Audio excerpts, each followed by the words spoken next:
Hi guys, I'm Kristen. Welcome and welcome back. Okay, don't hate me, but today I wanted to share some of the popular books that I think a lot of people really love that I actually did not finish. I do have a cold today, so don't mind like the stuffy congestion voice. We're just gonna go with it. So of course, I don't think these books are awful. They're just books that in the moment didn't work for me. I don't have any judgment on anyone else for liking these books.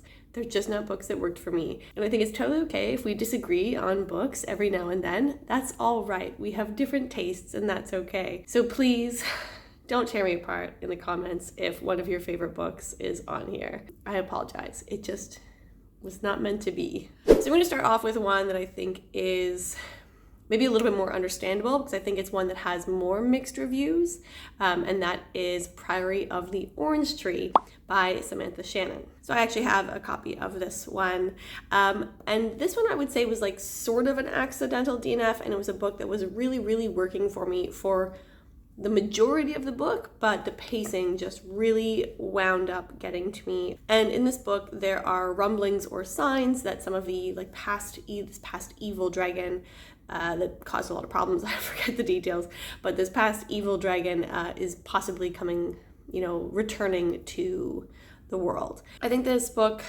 caused like quite a stir. I think it was very popular when it first came out. Over time, I do think that it has been more clear that the pacing didn't work for everyone, and that is the case with me. I actually picked this up on a time when nothing was working for me, and this was the first thing in a while that like really worked for me, and I just kind of stalled out about, I want to say like 2/3 or 3/4 of the way through. It is one that I have always considered going back to as well, because I do really want to kind of see how it shakes out. But yeah, it just kind of stalled out for me with some of the pacing. And I kind of think that it would have worked better as a duology, to be honest. Okay, this next one, I don't think it's like the book that is going to offend or hurt people's feelings that I didn't love it. Perhaps maybe more the author, who has kind of become like a beloved booktube darling author in the past year. And that was What Moves the Dead by T. Kingfisher. So this is a book that I quietly picked up in the last fall when I wasn't uploading. So you don't even know that I attempted to read this one and then quietly DNF'd it. But I did try to listen to the audiobook actually for this particular novella last winter, like fall, and it just didn't work for me. I didn't find it all that creepy. I think it maybe would have been creepier in a different format. Perhaps like if I had been reading the book. I didn't love the audio narration. I wasn't really all that swept up into the story or the world. I just kind of found it like a little bit like nothing or a little bit bland. And that actually makes me think of another T. Kingfisher book that I just read and finished recently, but I also kind of felt was like only okay. So while there have been T. Kingfisher books that have absolutely worked for me, I have also stumbled into a couple that really haven't.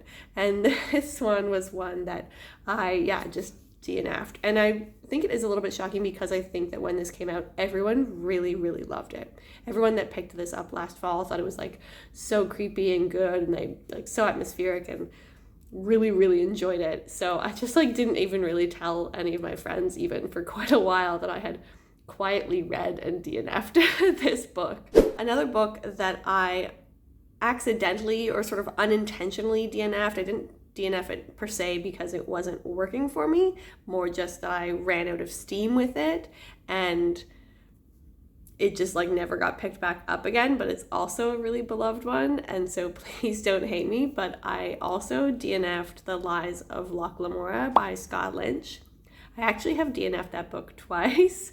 The first time I picked it up a couple years ago and just found the first few chapters like really detail heavy. They weren't right for me in the moment. This is the first book in the Gentleman Bastards series following a con artist, like thief, L Lamora, who runs like a thieving group of misfits. In the book, we are following a particular con that they are running, but then there's also sort of like something going on in the criminal underbelly of this city. So then I picked it up again last fall as part of the Once Upon a Readathon, and I was really enjoying it, but it is a physical read. I do actually have a physical copy. So I was physically reading this book, and I think that that's probably why I stalled out, because I have a much harder time finding the time to read physical books nowadays, just with my general schedule and habits. So I wasn't able to finish this book before the end of the readathon, and I had been reading so much over the course of that month that I just kind of once the readathon was done, or once the month was officially over and I hadn't finished the book, there was a lot less urgency to find the time to physically keep reading this, and so I just stopped trying. So this is one that I would actually like to finish eventually. I had guesses about where it was going, but I just kind of quietly stalled out and never picked it back up again. Okay, this next one I think actually a lot of people might hate me for. So please know that I am open to trying this one again. And that, my friends, is Guards by Terry Pratchett. So I read this book, or started to read this book, as part of a physical book club that I had back in the city that I just lived in previously. Guards is part of Discworld. It is, I think, one of the most beloved Terry Pratchett books. It's often a place that people start with entering into reading Discworld, from what I know. And we are following a few people who are part of the City Watch. And there's maybe a dragon being summoned into the city, and they have to suddenly actually deal with some issues going on in the city. I did think it was funny. I enjoyed the humor. I enjoyed parts of the lighthearted, absurdist, I guess, qualities of the book, but it wasn't totally enrapturing for me. I didn't really love the humor. I found it funny, but it wasn't my favorite thing ever. And I just didn't finish it in time for the book club. Again, it was I just didn't feel the sense of urgency to finish the book. And then once I have, if I'm reading a book for a particular reason, and then that reason has passed, and if I wasn't totally in love with something, it just kind of slips away out of my thought process of, this is something that you need to keep reading, this is something you need to finish. So I didn't finish it, obviously, in time for the book club, so I just never finished the book. So yeah, I'm a little bit sad about it, that it didn't work for me. I'm open to trying it again. I'm also open to trying other Discworld books, particularly I think that the ones following death I'm interested in. I know there's some witchy ones that I'm also interested in, but yeah, Guards is a book that I picked up and then never finished. A much more recent one that perhaps won't get me hatred, but that I'm maybe a little bit, not judgmental, but I also just don't really get it, and that is the Serpent and the Wings of Night. Is that what it's called? By Carissa Broadbent. That author is having a huge moment right now, along with the whole fantasy romance or romantasy genre. And this was one that became really popular, I think, first on Book Talk, and then it, filtered into the realms of Bookstagram and BookTube as well. And I think everyone that I know that has read it really enjoyed it. They also all, the general trend seems to be that people find this to be a fantasy romance book that did a really good job balancing both the romance plot and the fantasy plotline, and I did not find that to be the case at all. It is a very slow burn in the romance sense, but I also didn't really see any connection between the two. And then the plot, I just didn't care about. I actually just didn't care about either the romance or the plot. We are following a human girl who was sort of adopted after her parents were killed by this vampire king. So she has grown up in this vampire world, sort of always being a little bit in danger and a little bit at risk. And so she enters into this once in a lifetime, every 200 year kind of trial. If she wins, she would gain access to powers, but if she loses, she dies. And that's where she meets the guy. I thought that the whole setup of the trial didn't make sense, where they would have one event and then they would have just endless amounts of days or weeks sort of in between, where they were training, but they didn't really know what they were training for. Also, they were sort of allowed to do whatever they wanted as long as they spent the day at this one location. It just didn't, I didn't love it.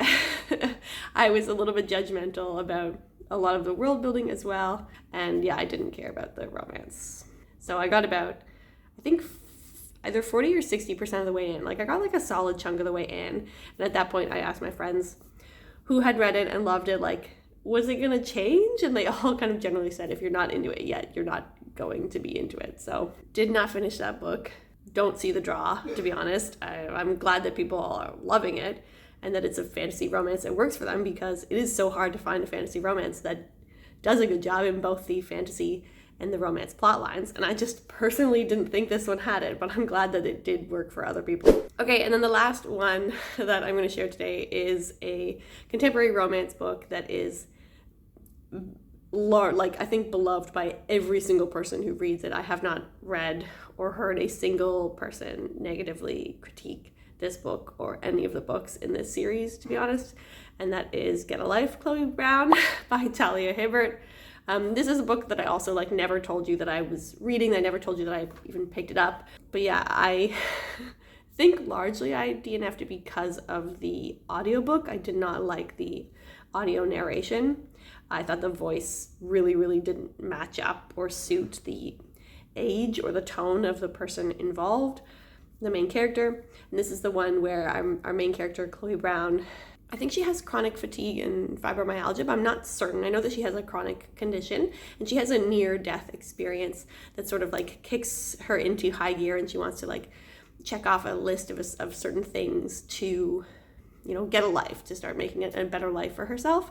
And checklist books don't normally work for me. Actually, I don't think ever, where people are trying to check off, do different experiences and check things off. I can't think of a single example where one of those has worked for me. But even before I got, I know that it has some really, really, really raunchy intimacy scenes. I didn't even get that far, and I already thought that the audio voice, the audio narration, was really cringy. And I have listened to other super smutty audiobooks, so it wasn't just that. The narration just really, really didn't work for me.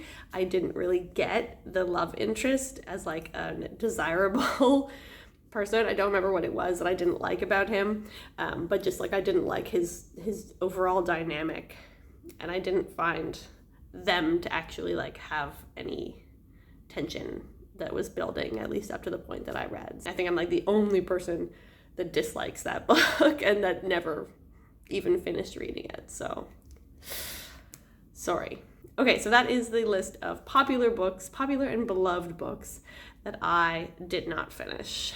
Hate me if you must, but really, I just think it's okay that we don't always agree on books. And as I said, I do think there are a decent amount here that I'm willing to try again, and they just weren't right in the moment. Is there a really, really popular book that you think everyone on the internet loves, that you did not finish, or that you just really don't like, that you really hated? Maybe even it's a beloved favorite book of mine. You're like, no, Kristen, that sucked for me. That's okay. I can take it. Let me know down below. I'll see you guys next time. Bye.